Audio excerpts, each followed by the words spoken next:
Arini Wulandari bukanlah wanita yang dibangun dari tulang rusuk seorang pria. Ia adalah arsitek bagi takdirnya sendiri. Seorang titan di dunia properti dan investasi teknologi yang pergerakannya mampu menggeser peta bisnis nasional. Kekayaannya bukan warisan yang jatuh dari langit, melainkan hasil dari kecerdasan tajam yang diwarisi dari ayahnya dan ditempa oleh ambisinya sendiri yang tak terbatas. Sejak mengambil alih bisnis properti keluarga yang nyaris bangkrut di usia 25, ia mengubahnya menjadi gurita bisnis yang cabangnya merambah ke berbagai sektor. Rumah megah di kawasan elit Jakarta Selatan, deretan mobil mewah Eropa yang terparkir rapi di garasi luas, dan portofolio saham bernilai triliunan adalah monumen atas kerja keras dan visinya. Arini adalah definisi dari kekuatan, kemandirian, dan kemewahan yang ia ciptakan dengan tangannya sendiri. Di sisinya berdiri Bramantio, atau Bram, suaminya. Pria itu memiliki pesona yang mampu meluluhkan baja, senyum yang bisa meredakan badai, dan kemampuan bersosialisasi yang luar biasa.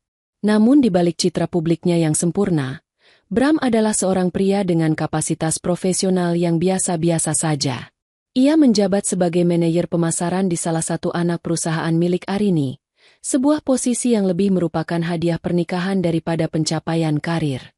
Bram menikmati kemewahan yang disediakan Arini dengan sangat baik. Ia terbiasa menjadi pusat perhatian di pesta-pesta, suami dari sang ratu bisnis, tanpa pernah benar-benar memahami bahwa tahta yang ia duduki adalah milik istrinya, dan ia hanyalah seorang pangeran permaisuri. Jauh di sudut lain kota, ada Kirana. Seorang wanita muda yang memandang hidup sebagai sebuah tangga sosial yang harus dipanjat dengan cepat, menggunakan pesona sebagai pijakan. Baginya, pria adalah kendaraan, dan tujuan akhirnya adalah gerbang kemewahan. Saat matanya tertuju pada Bramantio, ia tidak melihat seorang manajer pemasaran dengan gaji standar. Ia melihat rumah mewah, mobil sport, dan kartu kredit tanpa batas. Ia melihat tiket emas menuju kehidupan yang selama ini hanya bisa ia lihat di majalah dan media sosial. Kirana, dengan segala ambisi dan kenaifannya, telah salah membaca peta harta karun. Ia mengira Bram adalah peti emasnya, padahal Bram hanyalah gembok yang kuncinya dipegang erat oleh Arini. Tanpa mereka sadari, takdir ketiganya akan segera bertabrakan dalam sebuah drama tentang keserakahan, pengkhianatan, dan perhitungan yang sangat dingin. Aku menatap jam digital di atas nakas. Pukul 11 malam lewat 15 menit. Suara mesin mobil Bram yang berat akhirnya terdengar memasuki gerbang depan, memecah keheningan malam yang sejak tadi terasa mencekik. Aku tetap berbaring, membelakangi pintu kamar, berpura-pura sudah tertidur. Ini adalah malam ketiga berturut-turut ia pulang melewati tengah malam. Alasannya selalu sama, rapat dengan klien penting, persiapan peluncuran produk baru, atau sekadar makan malam untuk menjaga hubungan baik dengan mitra bisnis. Alasan-alasan yang terdengar masuk akal bagi orang awam, tapi bagiku, seorang yang membangun karir dari negosiasi dan rapat tanpa akhir, alasan itu terdengar seperti kaleng kosong yang digulingkan di jalanan aspal. Rapat klien tidak pernah berlangsung sampai selarut ini di hari Selasa, kecuali ada kesepakatan bernilai miliaran yang harus ditandatangani saat itu juga, dan aku tahu betul tidak ada proyek sebesar itu di divisinya saat ini. Pintu kamar terbuka pelan. Aku bisa merasakan kehadirannya yang berusaha tidak menimbulkan suara. Langkah kakinya berjinjit di atas lantai marmer. Sebuah usaha yang sia-sia di kamar seluas ini. Aku mengencangkan genggamanku pada selimut sutra yang membungkus tubuhku. Aku tidak merasakan amarah yang meledak-ledak. Yang kurasakan adalah sesuatu yang lebih dingin, lebih tajam. Sebuah kekecewaan yang bermutasi menjadi rasa penasaran yang analitis. Aku sedang mengumpulkan data, menyusun pola, sama seperti ketika aku menganalisis prospek sebuah properti sebelum memutuskan untuk menanamkan modal. Bram masuk ke dalam ruang ganti. Aku bisa mendengar suara gantungan baju yang bergesekan dan desah napas lelahnya. Beberapa menit kemudian, ia keluar dan duduk di tepi tempat tidur. Tangannya menyentuh bahuku dengan lembut. Maaf, sayang. Rapatnya alot sekali. Kamu sudah tidur? Suaranya terdengar serak, dibuat-buat agar terdengar letih karena pekerjaan. Aku berbalik perlahan, membuka mataku seolah baru terbangun. Baru saja mau terlelap, Jawabku datar. Saat itulah aku menciumnya. Aroma yang samar namun tajam, menempel di kerah kemejanya saat ia sedikit membungkuk. Bukan aroma parfumnya yang biasa, yang kubelikan dari Perancis. Ini aroma vanila dan melati yang manis, aroma feminin yang begitu khas. Ini adalah data pertama yang tidak bisa disangkal. Klien dari mana sampai selarut ini? Tanyaku, menjaga suaraku tetap netral, seolah hanya bertanya karena basa-basi. Oh, dari perusahaan logistik yang baru itu. Mereka alot sekali negosiasinya. Minta diskon yang tidak masuk akal. Jawabnya, menghindari tatapanku. Ia bangkit dan berjalan menuju kamar mandi. Aku mandi dulu. Badanku lengket semua. Aku mengangguk dalam diam.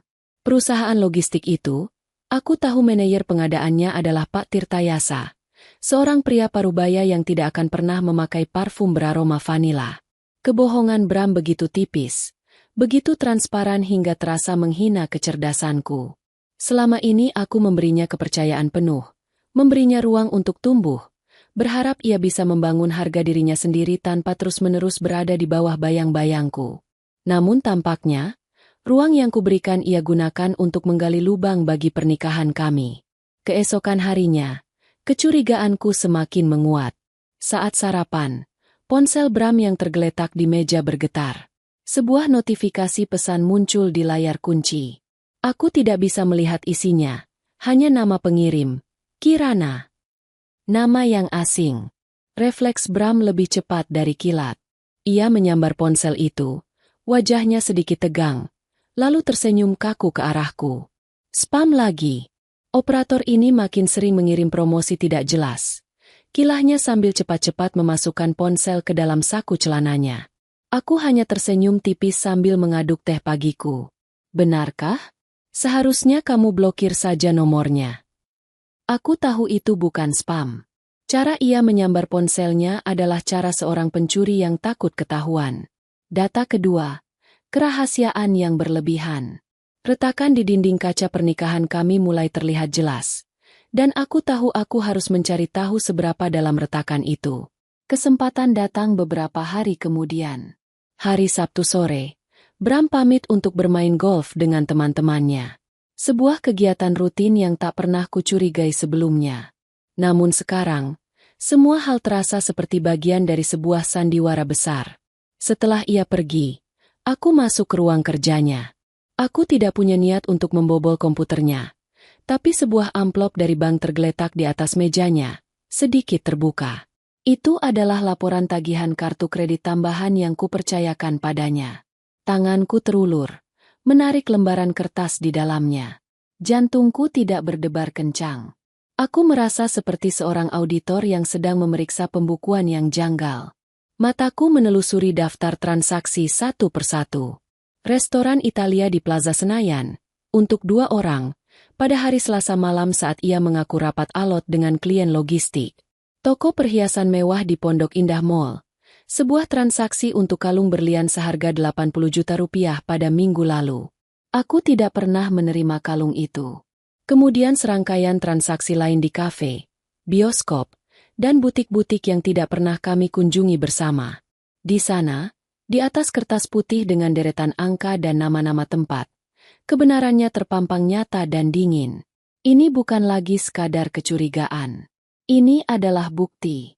Ini adalah pengkhianatan yang terdokumentasi dengan rapi. Setiap angka di tagihan itu terasa seperti tamparan. Bukan karena nilai uangnya. 80 juta bagiku tidaklah seberapa. Tapi karena pengkhianatan kepercayaan yang ada di baliknya.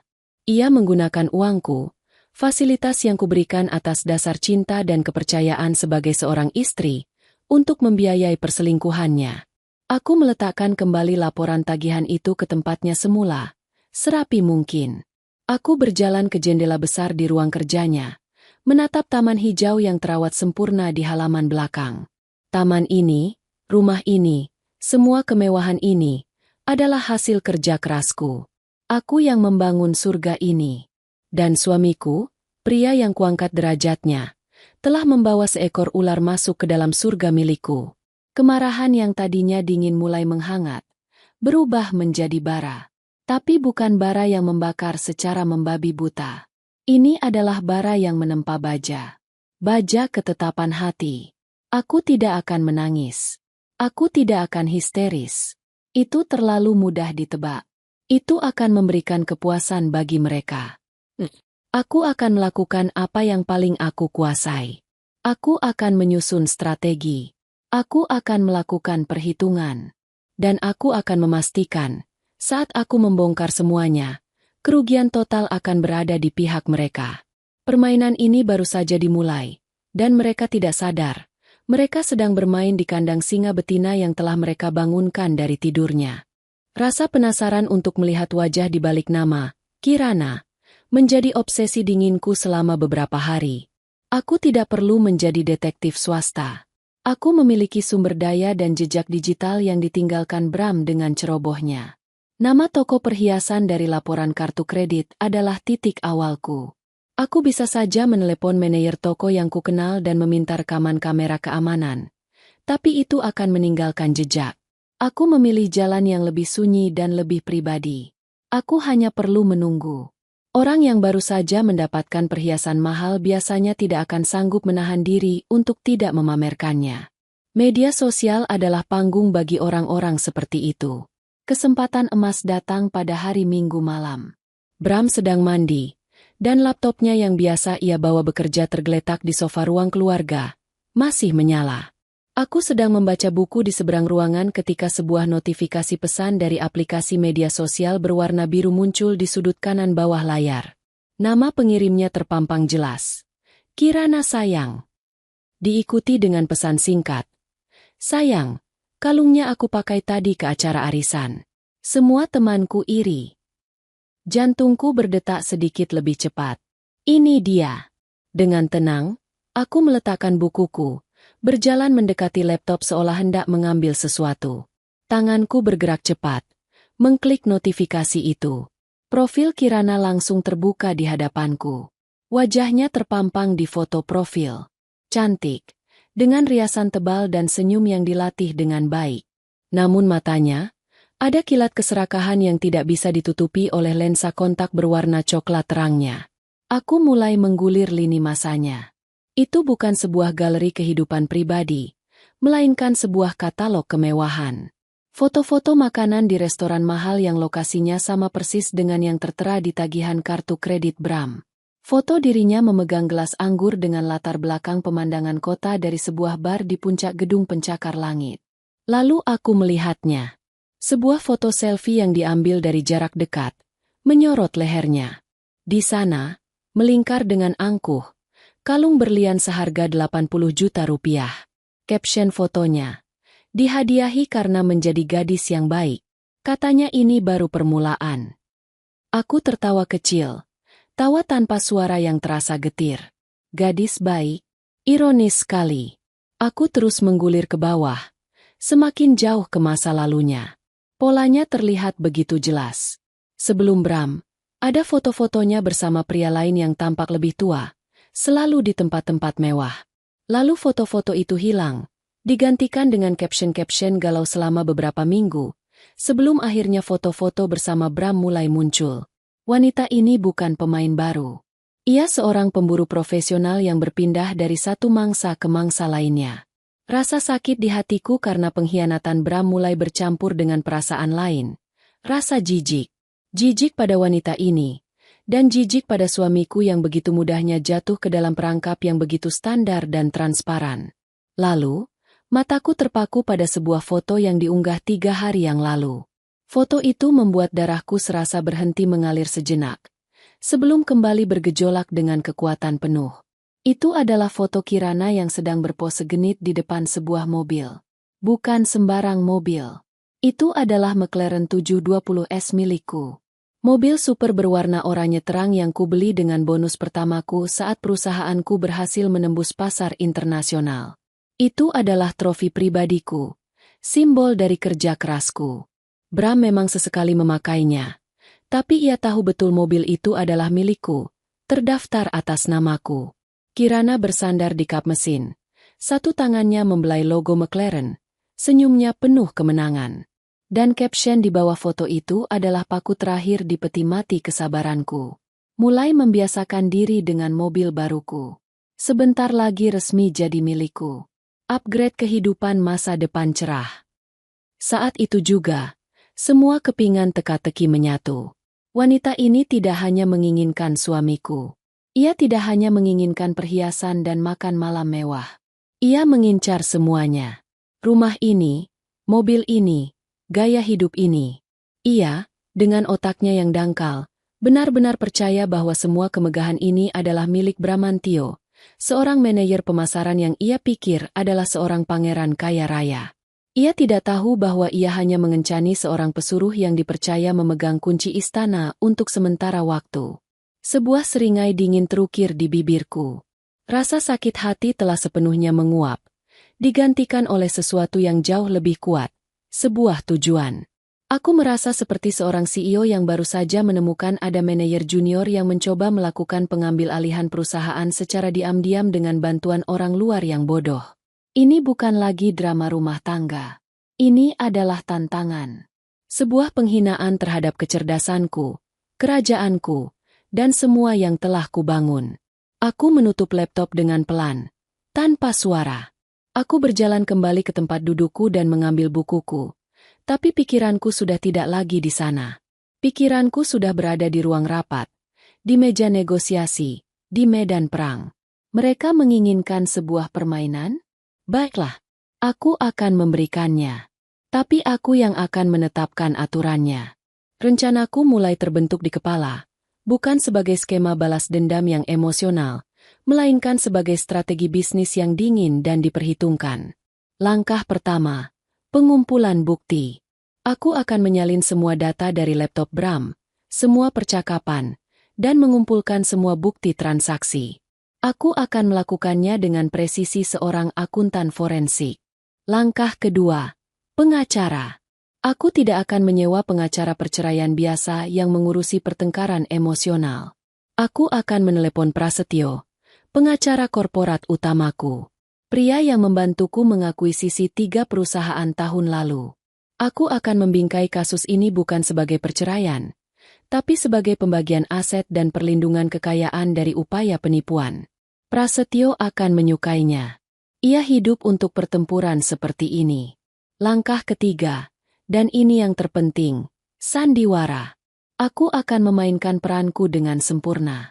Aku akan menjadi istri yang patah hati, lemah, dan bingung.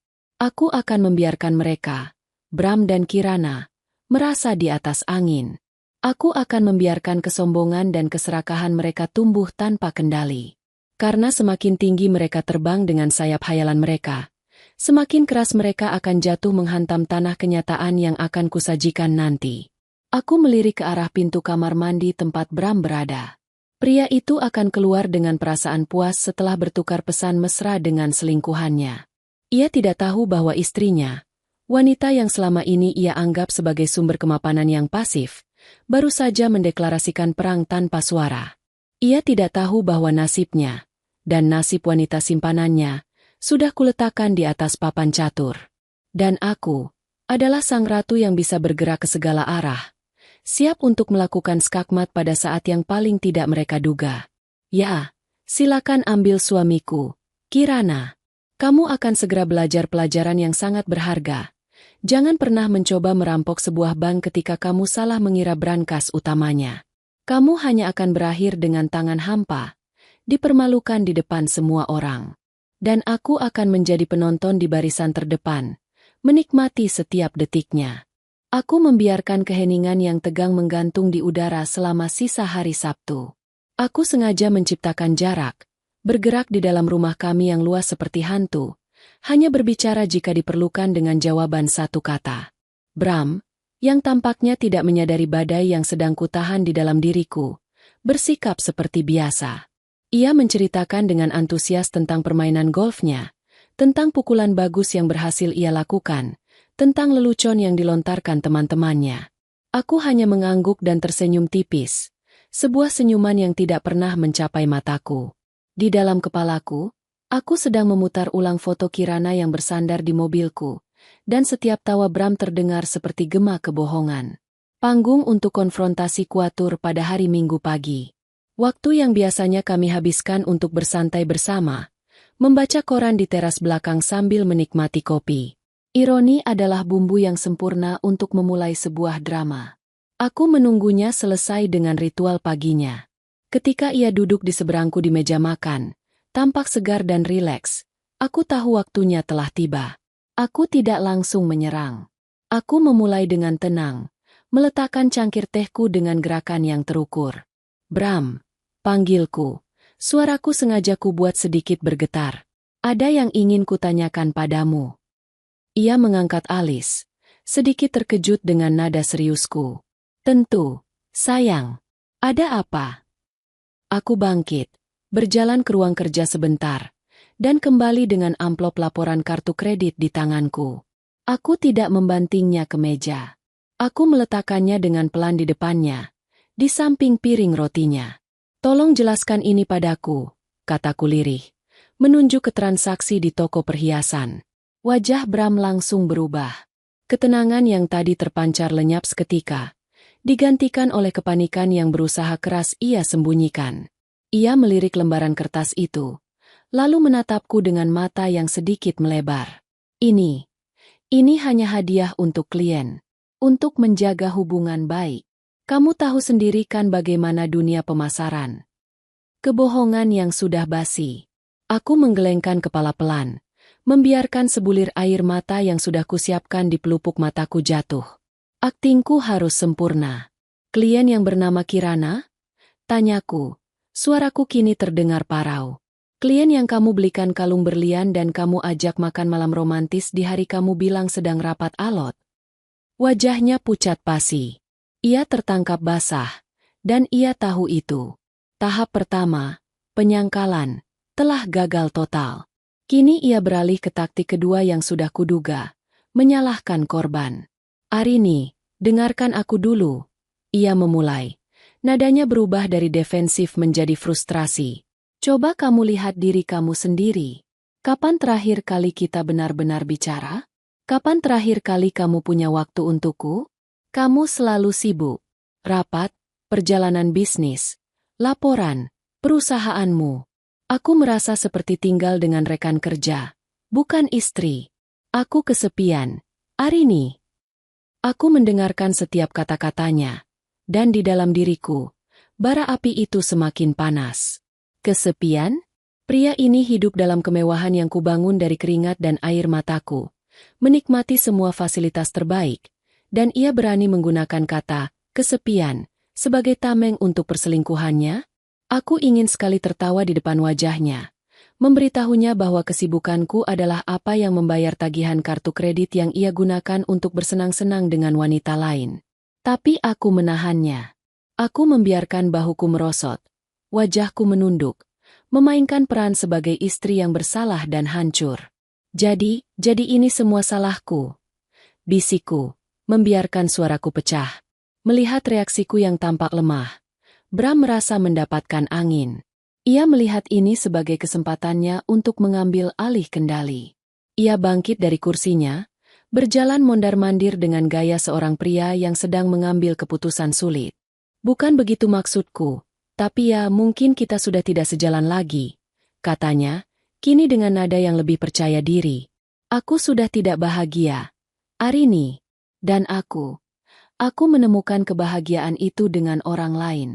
Dengan Kirana. Dia memahamiku. Dia memberiku perhatian yang tidak pernah kudapatkan darimu.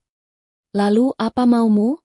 Tanyaku, mengangkat wajahku yang basah oleh air mata buaya. Ia berhenti mondar-mandir dan menatapku lekat. Inilah saat yang ia tunggu-tunggu. Momen di mana ia merasa menjadi pemenang. Aku mau kita berpisah. Arini. Aku mau cerai. Aku ingin memulai hidup baru dengan Kirana. Aku diam sejenak, membiarkan keheningan memenuhi ruangan, menambah bobot dramatis pada sandiwaraku. Aku menatap matanya, mencari sisa-sisa cinta yang mungkin pernah ada, dan tidak menemukan apapun kecuali ego dan kelegaan. Kelegaan karena ia berhasil mengatakannya. Kemudian, aku memberikan respons yang sama sekali tidak ia duga. Aku tidak berteriak. Aku tidak memohon. Aku tidak mengancam. Aku menarik napas panjang yang gemetar, lalu mengangguk pelan. Baiklah, bisikku. Terdengar kalah. Kalau memang itu yang akan membuatmu bahagia. Bram, aku setuju. Kita bercerai. Ekspresi wajah Bram adalah pemandangan yang tak ternilai. Kebingungan total melintas di matanya. Ia mengharapkan perlawanan, drama, tangisan yang lebih hebat. Ia tidak siap untuk sebuah penyerahan diri yang begitu cepat. Keterkejutannya dengan cepat berubah menjadi kelegaan yang luar biasa, dan sedikit kesombongan. Ia pasti berpikir aku begitu hancur sehingga tidak punya kekuatan lagi untuk melawan. Baguslah kalau kamu mengerti, katanya, berusaha terdengar bijaksana padahal jelas-jelas ia merasa menang. Ini jalan terbaik untuk kita berdua. Aku akan segera menghubungi pengacara untuk mengurus semuanya. Aku hanya mengangguk lagi, terus menunduk agar ia tidak melihat kilat kemenangan di mataku. Lakukan apa yang harus kamu lakukan, jawabku. Ia berbalik dan meninggalkan ruang makan tanpa menoleh ke belakang. Langkahnya ringan seolah beban berat baru saja terangkat dari pundaknya. Ia tidak tahu, beban yang sesungguhnya baru saja akan kuletakkan di sana. Setelah aku yakin ia sudah berada di lantai atas, aku mengangkat kepalaku. Air mata di wajahku sudah mengering. Aku mengusapnya dengan punggung tanganku, bukan dengan gerakan seorang wanita yang sedih, tapi dengan gerakan seorang petarung yang mengusap debu sebelum ronde berikutnya. Masker istri yang tersakiti telah kulepaskan. Yang tersisa adalah Arini Wulandari, sang CEO, yang baru saja berhasil menutup negosiasi tahap pertama dengan sempurna. Aku meraih ponselku, bukan untuk menangis pada sahabatku, tapi untuk mengirim pesan singkat ke satu nomor di kontak prioritasku. Prasetyo, aku butuh bertemu besok. Pukul 9 pagi di kantor pusat. Ini bukan tentang perusahaan. Ini tentang aset pribadiku. Batalkan semua jadwalmu. Permainan telah resmi dimulai. Dan bida pertamaku sudah bergerak maju, tepat sesuai rencana. Senin pagi, aku memasuki lobi gedung Wulandari Tower, markas besar kerajaanku, dengan aura yang berbeda. Kepada dunia luar, kepada karyawanku yang menyapaku di sepanjang jalan, aku memasang wajah muram. Aku sengaja tidak memakai riasan tebal seperti biasanya, membiarkan lingkaran hitam di bawah mataku sedikit terlihat. Pakaianku pun kupilih yang berwarna gelap dan konservatif, jauh dari gayaku yang biasanya tegas dan berwarna cerah. Aku perlu membangun narasi. Kabar tentang keretakan rumah tangga seorang tokoh publik seperti diriku akan menyebar lebih cepat dari api, dan aku ingin versi ceritaku yang pertama kali didengar orang adalah versi yang telah kusutradarai, versi tentang seorang istri yang patah hati dan dikhianati. Di dalam lift pribadi yang membawaku ke lantai teratas, tempat kantor dan ruang rapat pribadiku berada, ekspresiku berubah. Wajah muram itu luntur, digantikan oleh topeng baja yang dingin dan fokus. Aku bukan lagi korban. Aku adalah komandan di markas perangnya. Tepat pukul 9, Prasetyo masuk ke dalam ruang rapatku. Prasetyo bukan sekadar pengacara. Ia adalah senjata utamaku dalam setiap pertempuran korporat. Pria berusia akhir 40-an dengan rambut perak di pelipisnya dan mata setajam elang. Ia tidak mengenal kata kalah. Ia adalah perpaduan sempurna antara kecerdasan brutal dan etika yang fleksibel.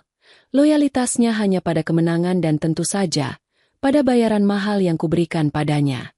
Arini, sapanya.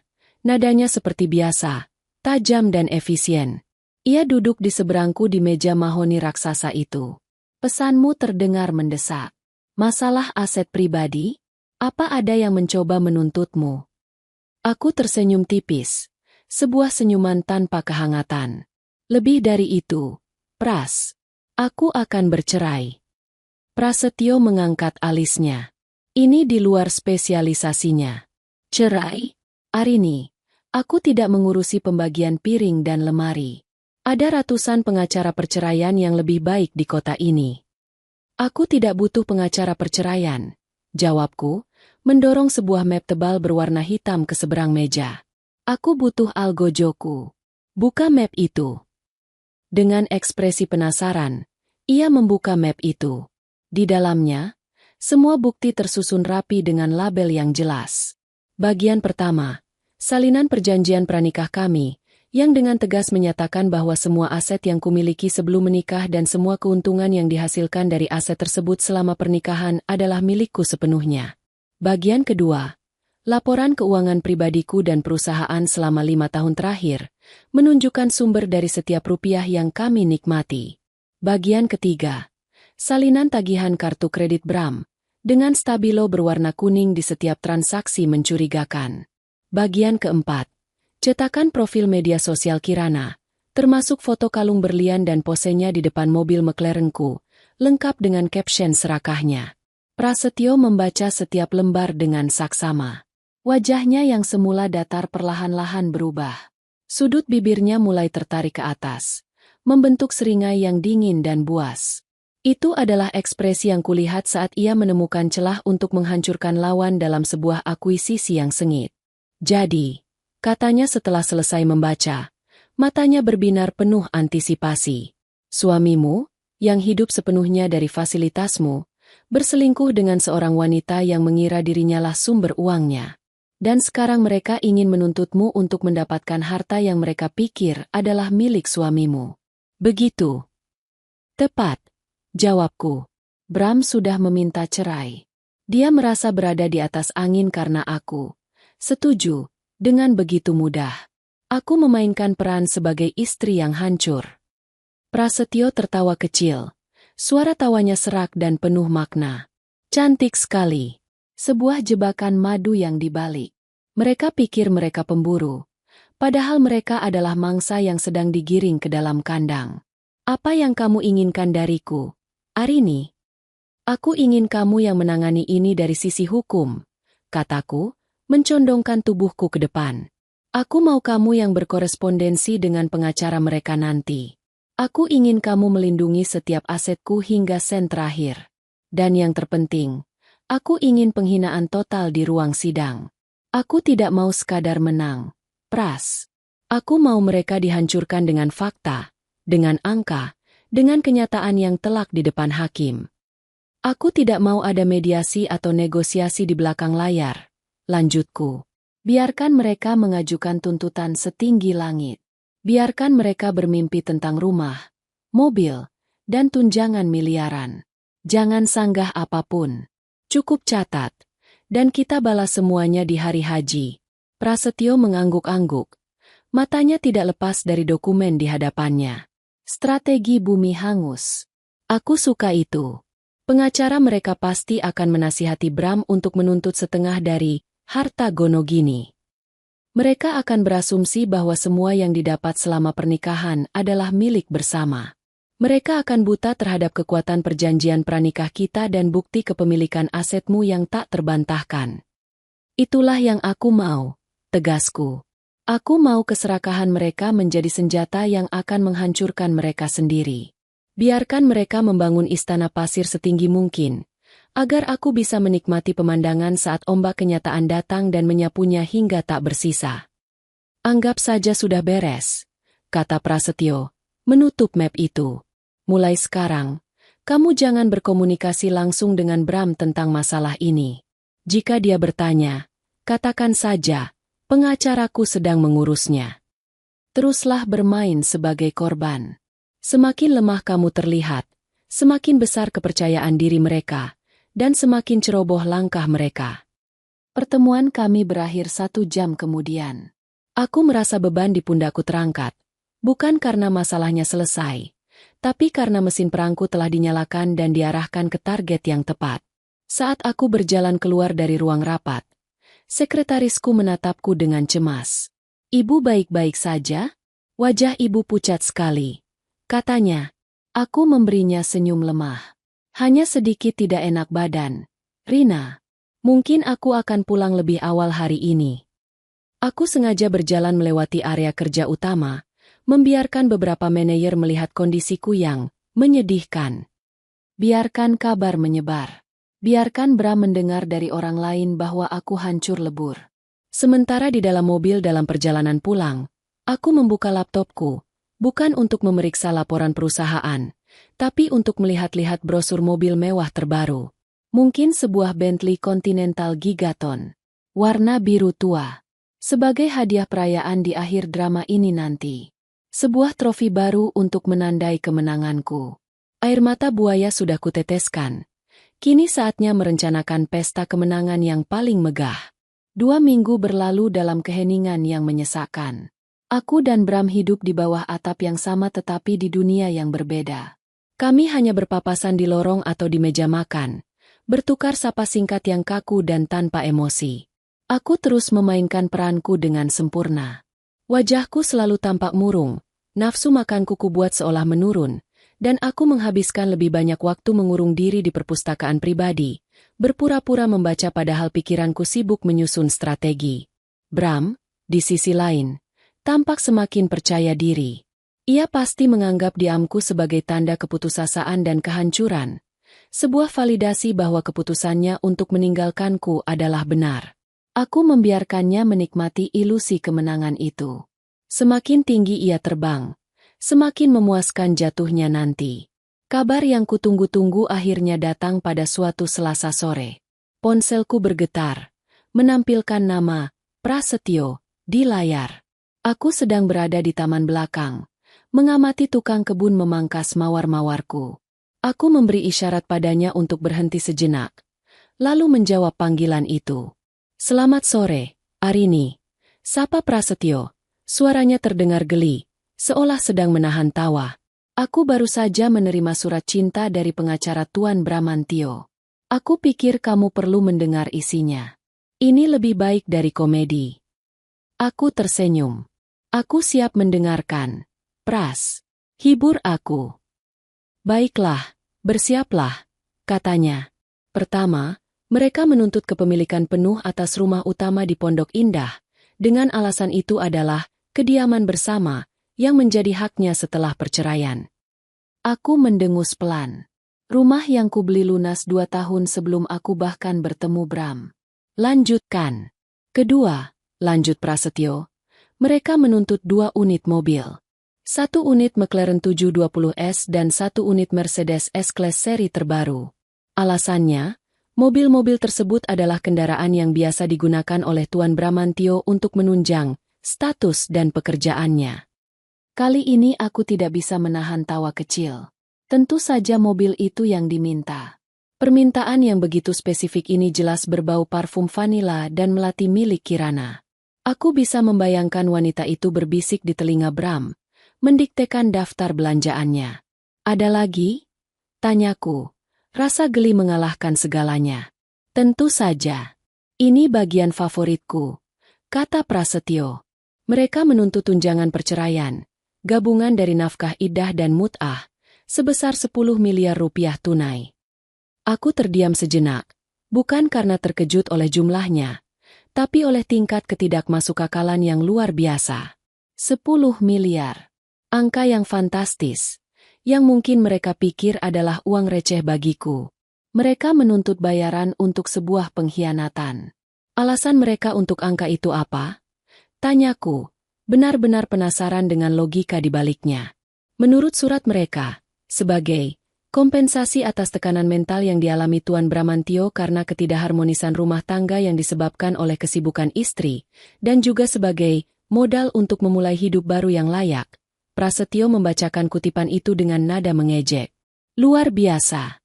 Jadi sekarang aku harus membayar ganti rugi karena aku bekerja terlalu keras untuk menyediakan gaya hidup yang ia gunakan untuk berselingkuh." Logika mereka begitu bengkok hingga hampir mengagumkan. "Dan puncaknya," kata Prasetyo, "mereka menuntut 50% saham dari PT Wulandari Propertindo, anak perusahaan tempat suamimu bekerja. Mereka mengklaim bahwa kinerja dan dedikasi Tuan Bramantio telah berkontribusi signifikan terhadap pertumbuhan perusahaan sehingga ia berhak atas sebagian kepemilikan. Inilah tuntutan yang paling menghina. Perusahaan itu adalah bagian dari kerajaan bisnisku. Bram hanyalah seorang manajer di sana, yang gajinya bahkan tidak cukup untuk membayar cicilan mobil termurahku jika bukan karena fasilitas dariku. Mengklaim setengah saham adalah sebuah deklarasi perang terhadap kecerdasanku sebagai pebisnis. Bagaimana responsmu, Pras? Tanyaku. Suaraku kembali dingin dan tajam. Sesuai instruksimu. Aku sudah membalas surat mereka dengan sangat formal. Aku menulis, surat tuntutan dari pihak Anda telah kami terima.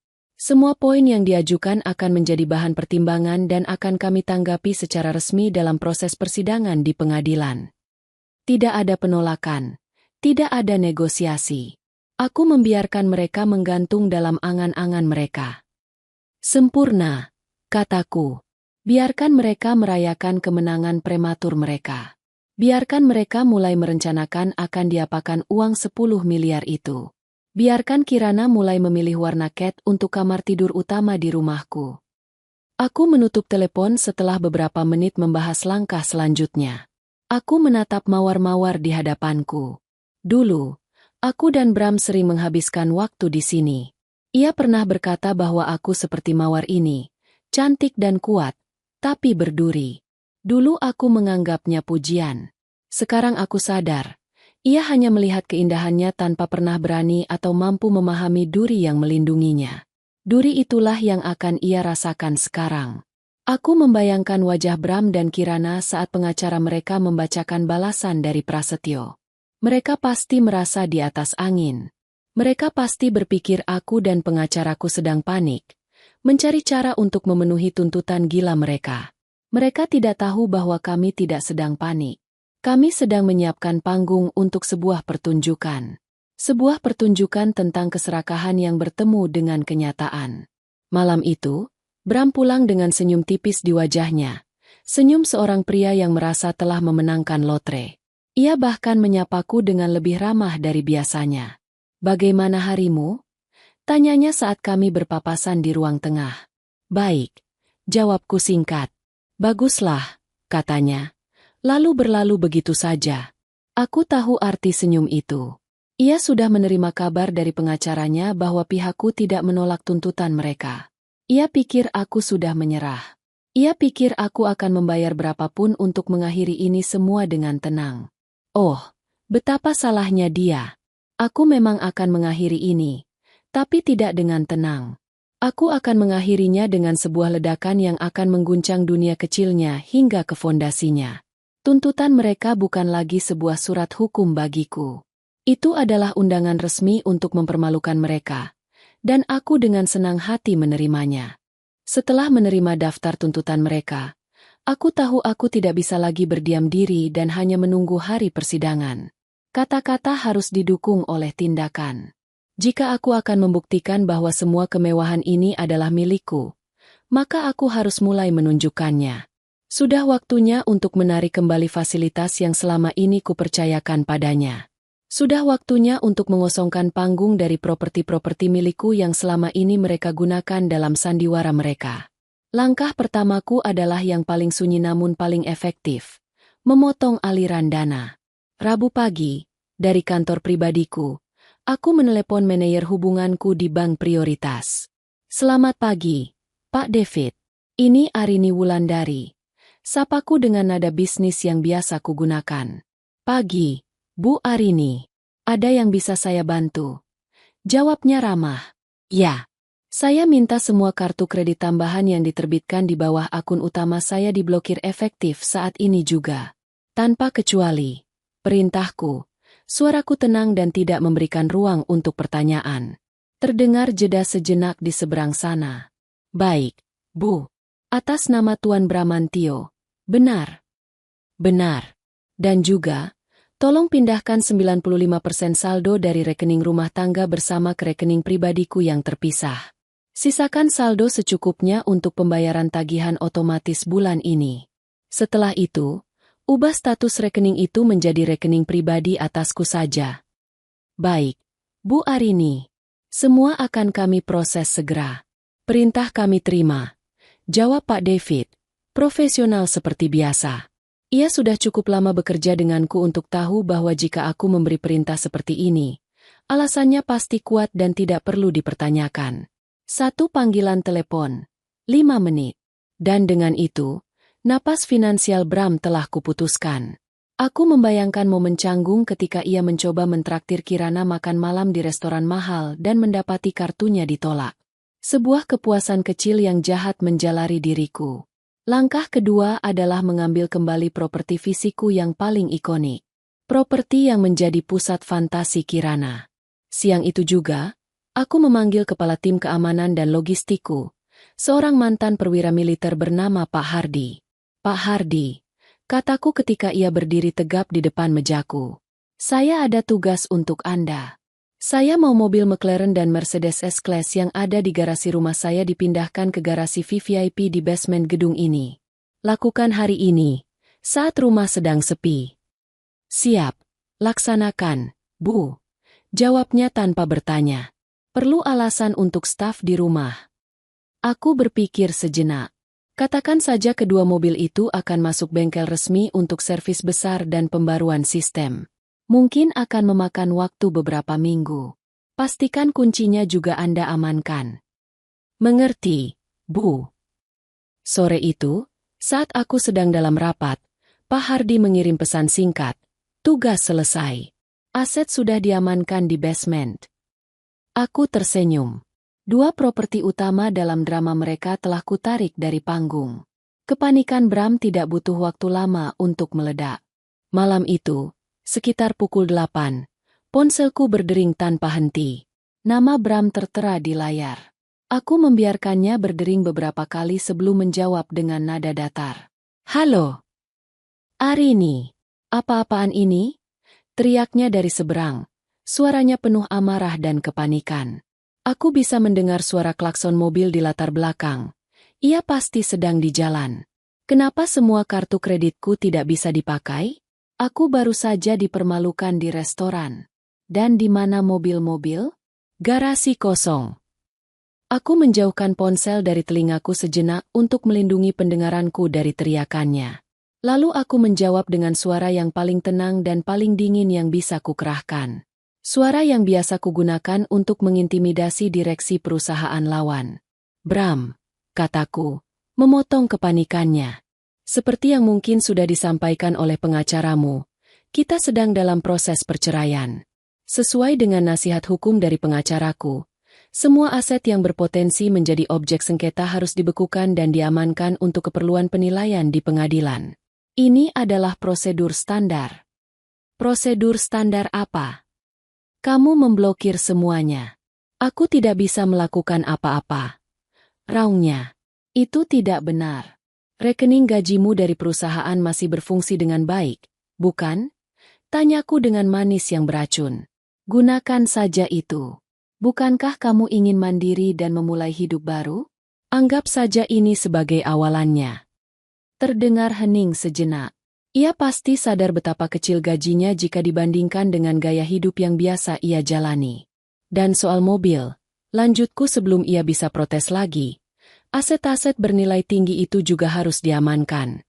Jangan khawatir, nilainya akan diperhitungkan di pengadilan nanti. Aku butuh mobil. Arini, aku tidak bisa kemana-mana. Kalau begitu, silakan gunakan fasilitas taksi online. Atau mungkin kamu bisa mulai mencicil mobilmu sendiri. Aku yakin Kirana tidak akan keberatan jika kekasihnya yang hebat mulai hidup sedikit lebih sederhana untuk sementara waktu. Kataku, setiap kata adalah tusukan jarum yang tajam. Jangan bawa-bawa Kirana. Aku tidak membawanya. Bram, kamu yang melakukannya. Dan untuk selanjutnya, seperti yang sudah pernah kusampaikan, semua komunikasi mengenai masalah ini, termasuk keluhanmu soal mobil dan kartu kredit, silakan sampaikan melalui jalur resmi. Dari pengacaramu ke pengacaraku. Aku tidak akan membahas ini lagi denganmu secara pribadi. Selamat malam. Aku menutup telepon sebelum ia sempat menjawab. Tanganku sedikit gemetar, bukan karena takut, tapi karena luapan adrenalin. Rasanya luar biasa. Mengambil kembali kendali, satu persatu. Malam itu aku sengaja pulang larut. Ketika aku tiba, rumah terasa lebih lengang. Aku berjalan ke garasi yang biasanya terisi penuh. Kini hanya ada mobil SUV milikku yang biasa kugunakan untuk kegiatan sosial dan mobil sedan lama yang hampir tidak pernah dipakai. Dua ruang parkir utama yang kosong terlihat seperti lubang menganga. Simbol dari kekosongan yang akan segera Bram rasakan. Panggungnya telah kubersihkan. Lampu sorot sudah kusiapkan. Kini aku hanya perlu menunggu para aktor utama naik ke atasnya. Bingung karena semua properti mereka telah hilang, tidak menyadari bahwa mereka sendirilah yang akan menjadi tontonan utama. Minggu-minggu terakhir sebelum jadwal sidang pertama terasa seperti ketenangan yang ganjil sebelum badai besar. Atmosfer di dalam rumah kami begitu dingin hingga rasanya dinding-dinding pun ikut membeku. Bram menjadi pribadi yang murung dan mudah tersinggung. Ia pasti kebingungan dengan strategi diamku dan manuver pemotongan fasilitas yang kulakukan. Ia mencoba beberapa kali untuk memulai pertengkaran, mungkin berharap bisa memancing reaksi emosional dariku. Tapi aku selalu menanggapinya dengan keheningan atau jawaban singkat yang diarahkan ke pengacara. Kegagalannya untuk memprovokasiku membuatnya semakin frustrasi. Aku sering melihatnya berbicara di telepon dengan nada berapi-api, kemungkinan besar dengan Kirana atau pengacaranya, merencanakan strategi yang mereka pikir akan membuatku bertekuk lutut. Aku membiarkan mereka. Biarkan mereka tenggelam dalam arogansi mereka sendiri. Bagiku, hari-hari ini adalah tentang persiapan mental dan fisik. Aku tidak merasa cemas. Aku merasa fokus, seperti seorang atlet elit yang sedang melakukan visualisasi sebelum pertandingan final. Setiap pagi aku bangun, bermeditasi, lalu menghabiskan 1 jam di pusat kebugaran pribadiku. Aku perlu tubuh dan pikiran yang sama tajamnya. Aku juga melakukan panggilan konferensi harian dengan Prasetyo, bukan untuk membahas strategi baru, tapi untuk memantapkan yang sudah ada. Kami melalui setiap dokumen, setiap kemungkinan pertanyaan dari hakim, dan setiap skenario yang mungkin terjadi. Prasetyo, dengan ketenangannya yang mematikan, meyakinkanku bahwa kasus kami kokoh benteng. Suatu sore, saat sedang merapikan beberapa dokumen lama di ruang kerjaku, aku menemukan sebuah album foto dari awal pernikahan kami. Aku membukanya. Di sana ada foto kami berdua di Swiss, berlatar pegunungan Alpen yang tertutup salju. Kami tampak bahagia. Bram memelukku erat, senyumnya lebar dan tulus. Aku menatap foto itu lama, mencoba merasakan kembali emosi saat itu. Tapi tidak ada apa-apa. Rasa sakit atau nostalgia itu sudah tidak ada lagi. Yang kurasakan hanyalah rasa kecewa yang dingin, seperti seorang investor yang melihat kembali prospektus investasi bodong yang pernah ia percayai. Aku telah berinvestasi pada pria yang salah. Aku salah menilai karakternya. Itu bukan kesalahannya semata. Itu juga kelalaianku. Dan sekarang, waktunya untuk melakukan likuidasi atas investasi yang gagal ini dan menutup kerugian. Aku menutup album itu dengan mantap dan menyimpannya di dalam kotak paling bawah. Pintu menuju masa lalu itu telah resmi kututup dan kugembok. Fokusku kini sepenuhnya tertuju pada masa depan. Sebuah masa depan yang akan dimulai dengan sebuah pernyataan. Dan pernyataan itu akan kubuat bahkan sebelum aku melangkah keluar dari pengadilan. 2 hari sebelum sidang, aku melakukan pembelian terakhir untuk melengkapi properti pertunjukanku. Aku tidak pergi ke ruang pamer. Aku menelepon seorang kolega lama yang sekarang menjadi importir mobil mewah paling terkemuka di Asia Tenggara. Halo, Hario. Ini Arini. Sapaku. Rini. Tumben sekali. Kirain kamu sudah lupa nomor teman lamamu ini. Jawabnya ceria. Ada angin apa? Mau investasi di bisnisku? Aku tertawa. Lain kali mungkin. Yo. Hari ini aku mau jadi konsumen. Aku butuh 1 unit Rolls-Royce Ghost, seri terbaru. Warna catnya biru tua, interior kulitnya warna krem.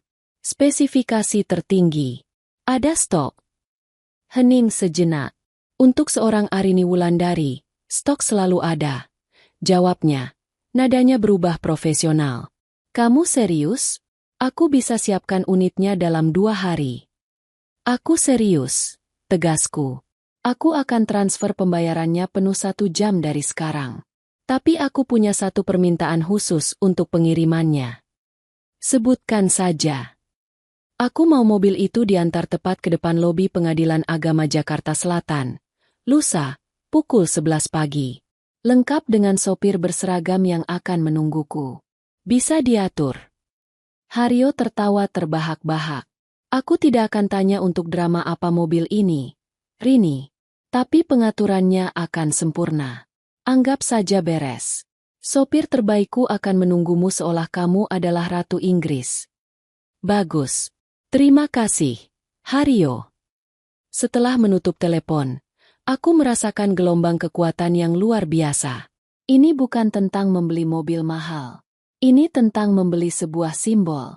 Sebuah monumen kemenangan yang akan kendarai menjauh dari puing-puing pernikahanku. Malam terakhir sebelum hari H, aku tidak bisa tidur. Bukan karena gugup, tapi karena antisipasi yang bergejolak. Aku berdiri di depan lemari pakaianku yang besar, memilih seragam tempur untuk besok. Aku tidak memilih warna hitam yang menyeratkan duka, atau warna merah yang terlalu agresif. Pilihanku jatuh pada sebuah setelan celana panjang karya desainer ternama Indonesia. Warnanya krem gading, potongannya tajam dan sempurna. Kainnya jatuh dengan anggun namun tegas. Aku akan memadukannya dengan kemeja sutra berwarna putih tulang, sepasang anting berlian klasik, dan sebuah bros mutiara warisan ibuku. Penampilanku harus mengirimkan pesan. Aku tidak datang untuk berperang. Aku datang untuk mengambil kembali apa yang menjadi milikku. Aku adalah ratu yang mengunjungi wilayahnya, bukan prajurit di medan laga. Aku menatap pantulan diriku di cermin. Wanita yang menatap balik bukanlah istri yang tersakiti. Ia adalah seorang pebisnis, seorang pemimpin, seorang pemenang. Besok, Bram dan Kirana akan melihatku seperti ini. Mereka akan melihat kekuatan, ketenangan, dan kekayaan yang tak akan pernah bisa mereka sentuh.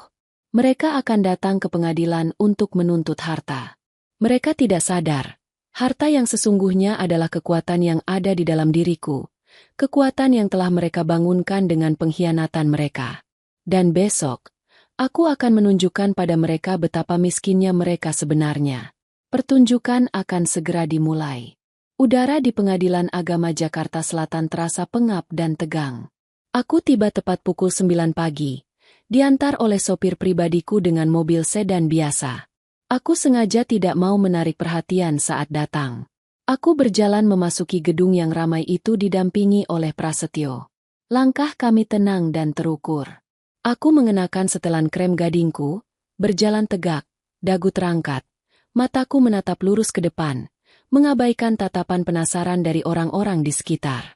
Aku adalah perwujudan ketenangan di tengah lautan kegelisahan. Kami duduk di ruang tunggu. Tidak lama kemudian, mereka datang. Bram berjalan di depan. Wajahnya tegang namun berusaha terlihat percaya diri.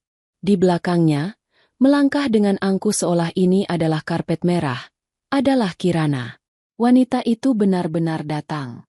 Ia memakai gaun ketat berwarna merah menyala yang terlalu mencolok untuk suasana pengadilan, dengan riasan tebal dan perhiasan imitasi yang berkilauan. Ia tersenyum angkuh ke arahku, sebuah senyuman yang kubalas dengan tatapan dingin tanpa ekspresi sebelum aku membuang muka. Kehadirannya di sini adalah kesalahan terbesar mereka, dan keuntungan terbesar bagiku. Ketika nama kami dipanggil, kami memasuki ruang sidang. Ruangan itu terasa dingin dan steril. Hakim ketua, seorang pria paruh baya dengan wajah bijaksana, duduk di kursi tertingginya. Kami mengambil posisi kami masing-masing. Aku dan Prasetyo di satu sisi, Bram, Kirana, dan pengacara mereka yang tampak muda dan gugup di sisi lain. Fakta bahwa Kirana ikut duduk di barisan penggugat, di samping Bram, sudah merupakan sebuah keanehan yang pasti dicatat oleh hakim. Sidang dimulai dengan formalitas biasa. Hakim bertanya apakah kami sudah mencoba jalan damai dan mediasi. Pengacara Bram dengan cepat menjawab tidak. Prasetyo, atas namaku, juga menjawab tidak. Hakim menghela napas, lalu mempersilakan pihak penggugat, Bram, untuk menyampaikan tuntutannya. Pengacara Bram, dengan suara yang sedikit gemetar, mulai membacakan daftar tuntutan yang sudah kukenal baik. Rumah mewah di Pondok Indah, 2 mobil Eropa, uang tunai 10 miliar, dan 50% saham perusahaan. Ia berargumen dengan berapi-api, menyatakan bahwa kliennya berhak atas semua itu sebagai harta gonogini, hasil dari kerjasama dan dukungan moral yang ia berikan kepadaku selama pernikahan.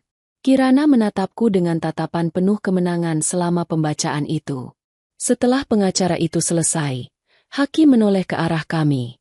Pihak tergugat, Ibu Arini Wulandari, melalui kuasa hukumnya, silakan memberikan tanggapan. Inilah saatnya. Prasetyo berdiri dengan tenang. Ia tidak membawa banyak kertas, hanya sebuah map tipis. Ia tidak meninggikan suaranya. Ia berbicara dengan nada yang datar, jelas, dan mematikan. Terima kasih, Yang Mulia. Prasetyo memulai. Kami tidak akan menanggapi setiap poin tuntutan dengan perdebatan, melainkan dengan bukti fakta. Izinkan saya menyajikan beberapa dokumen. Bom pertama dijatuhkan. Pertama, mengenai konsep harta gonogini. Mohon perhatian pada dokumen ini. Ia menyerahkan salinan perjanjian pranikah kami kepada hakim dan pengacara lawan. Ini adalah perjanjian pranikah yang sah secara hukum, ditandatangani oleh klien saya, Ibu Arini, dan penggugat, Tuan Bramantio, 1 minggu sebelum pernikahan mereka. Perjanjian ini dengan sangat jelas menyatakan adanya pemisahan harta total. Semua aset yang dimiliki Ibu Arini sebelum menikah, dan semua keuntungan serta aset turunan yang dihasilkan dari kekayaan tersebut selama masa pernikahan, adalah 100% milik pribadi Ibu Arini Wulandari. Wajah pengacara Bram langsung berubah. Ia membolak-balik kertas di tangannya dengan gugup. Jelas sekali ia tidak pernah diberitahu tentang ini oleh kliennya. Prasetyo melanjutkan, tanpa jeda. Kedua, mengenai rumah di Pondok Indah. Ini adalah salinan sertifikat hak milik. Tercatat atas nama Arini Wulandari. Dibeli lunas 3 tahun sebelum pernikahan. Ini bukan aset pernikahan. Ketiga, mengenai 2 unit mobil yang dituntut. Ini adalah bukti kepemilikan dan faktur pembelian untuk McLaren 720S dan Mercedes S-Class. Keduanya dibeli oleh dan terdaftar atas nama Ibu Arini Wulandari, menggunakan dana dari rekening pribadinya. Ini bukan aset pernikahan. Setiap kata, bukan aset pernikahan, yang diucapkan Prasetyo terdengar seperti pukulan palu. Aku melirik ke seberang.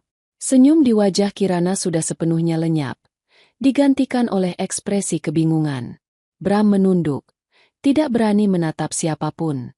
Lalu Prasetyo menjatuhkan bom terbesarnya. Keempat, mengenai tuntutan 50% saham PT Wulandari Propertindo. Ini adalah struktur kepemilikan perusahaan induk Wulandari Group dan seluruh anak perusahaannya. Seperti yang tertera, Tuan Bramantio adalah seorang karyawan, dengan status manajer pemasaran. Ia tidak memiliki 1 lembar saham pun di perusahaan ini.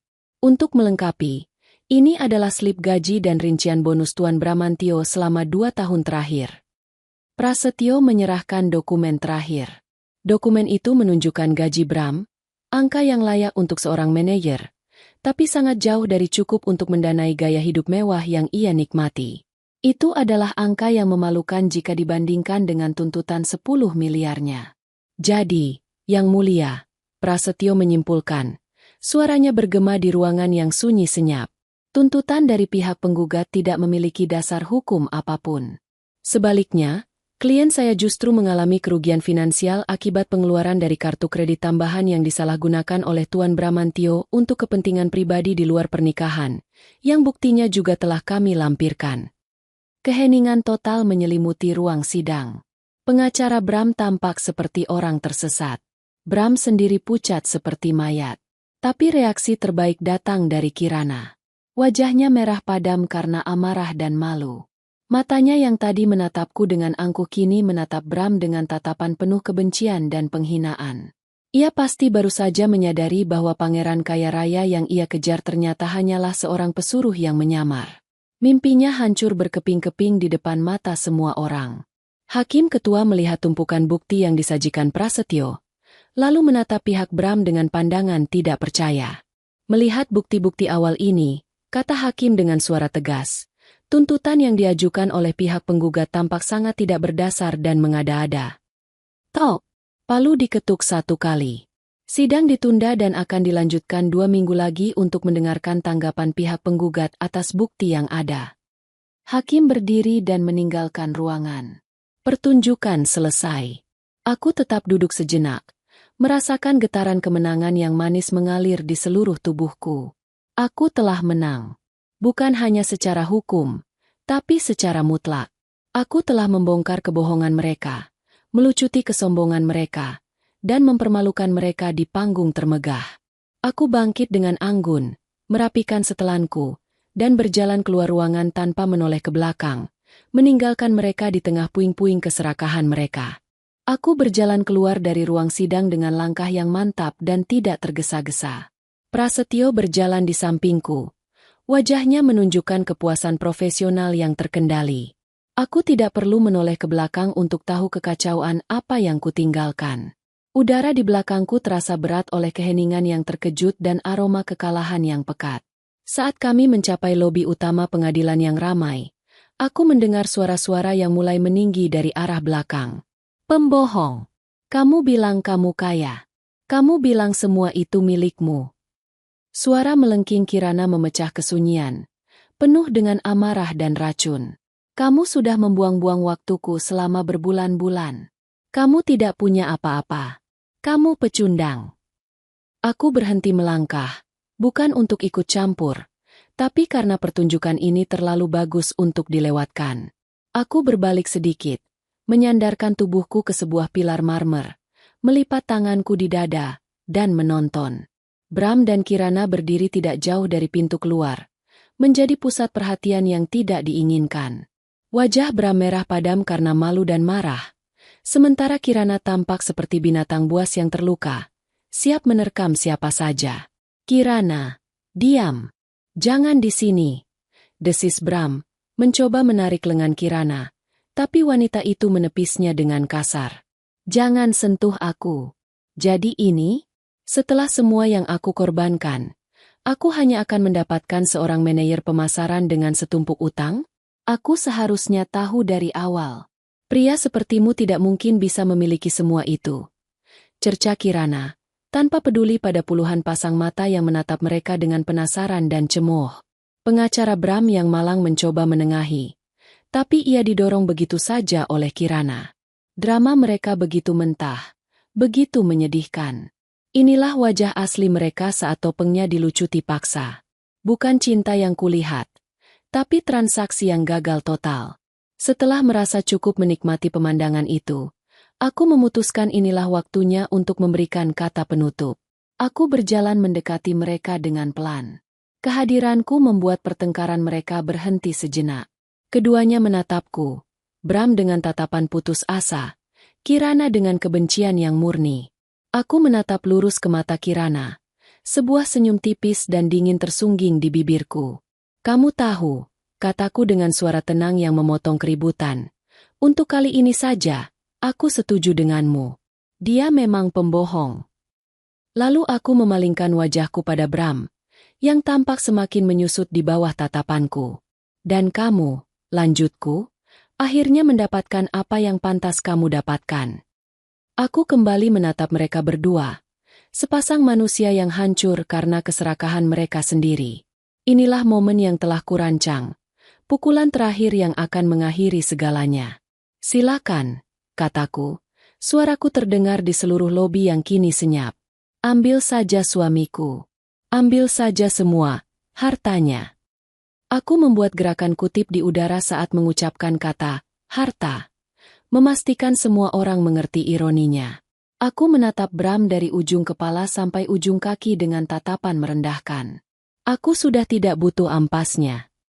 Tepat saat kata terakhir itu keluar dari mulutku, sebuah keajaiban kecil yang telah kurancang terjadi. Dari luar, sebuah mobil sedan ultra mewah berwarna biru tua yang berkilauan berhenti dengan mulus tepat di depan pintu lobi utama. Sebuah Rolls-Royce Ghost. Kilau catnya yang dalam dan logonya yang ikonik menarik perhatian semua orang, mengalihkan fokus dari drama murahan di dalam lobi ke simbol kemewahan absolut di luar. Seorang sopir berseragam hitam dan topi keluar dari kursi pengemudi. Ia berjalan dengan sigap, membuka pintu belakang untukku dengan sebuah anggukan hormat. Itu adalah sebuah pemandangan yang begitu kontras, begitu telak. Di satu sisi, sepasang kekasih yang bertengkar hebat karena uang.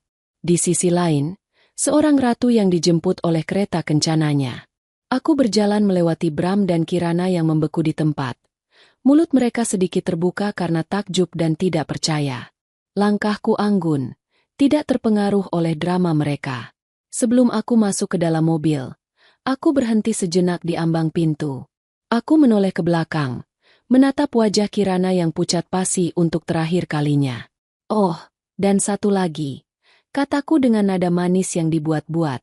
"Semoga kamu betah tinggal di apartemen sewaannya yang kecil itu. Selamat menikmati kemiskinan." Tanpa menunggu jawaban, aku masuk ke dalam mobil. Pintu ditutup dengan suara gedebuk yang lembut dan mantap, meredam semua suara dari dunia luar.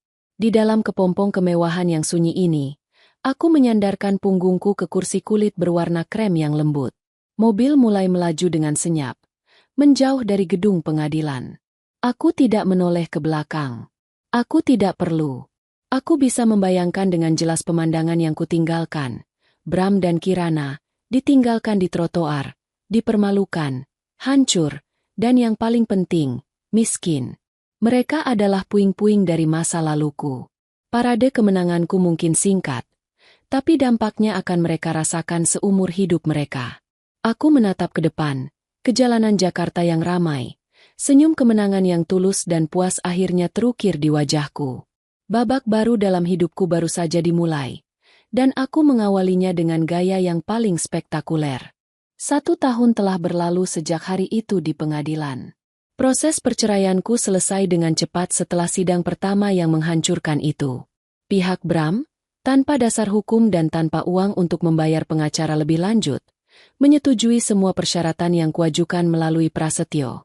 Aku tidak menuntut apapun darinya. Aku hanya menginginkannya keluar dari hidupku. Dan ia pergi, membawa serta Kirana dan semua mimpi mereka yang telah menjadi abu. Hidupku, di sisi lain, tidak hanya kembali normal. Hidupku berkembang. Tanpa beban emosional dan energi negatif dari pernikahan yang gagal, aku merasa lebih ringan, lebih fokus, lebih kuat dari sebelumnya. Kerajaan bisnis yang kubangun tidak hanya bertahan, tapi berekspansi dengan agresif. Pagi ini, aku berdiri di lantai teratas sebuah gedung pencakar langit yang masih dalam tahap konstruksi akhir. Ini adalah proyek terbaruku, Wulandari Financial Tower, sebuah monumen baru yang akan mengubah cakrawala kota. Angin meniup rambutku saat aku memandang ke bawah, ke arah kota yang sibuk. Aku tidak lagi melihatnya sebagai sekadar kota, aku melihatnya sebagai papan permainanku.